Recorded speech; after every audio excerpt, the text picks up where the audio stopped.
میرے بھائیوں، ہمارا نیا سال شروع ہو چکا ہے اور ہم توبہ کریں اللہ کی بارگاہ میں۔ میرے بھائیوں، میں بہت دہراتا ہوں اس بات کو، جس فرد میں، جس قوم میں، جس دیس میں، جس خاندان میں، جس معاشرے میں ظلم ہوگا، جھوٹ ہوگا، دھوکہ ہوگا، وہ تباہ ہو جائیں گے، چاہے مسلمان ہیں چاہے کافر ہیں۔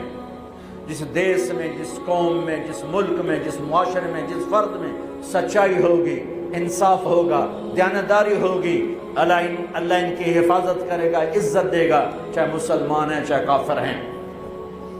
دنیا کی عزت ضرور ملے گی، کفر کے ساتھ ملے گی، کہ سچائی، دیانتداری، عدل و انصاف پر اللہ سایہ کر دیتا ہے، چاہے کفر ہے چاہے اسلام ہے، موت تک۔ کافر ہے تو موت تک، موت کے بعد ایمان کا فیصلہ ہے، لیکن اگر ایمان ہے تو یہ جہان بھی بن گیا، وہ جہان بھی بن گیا۔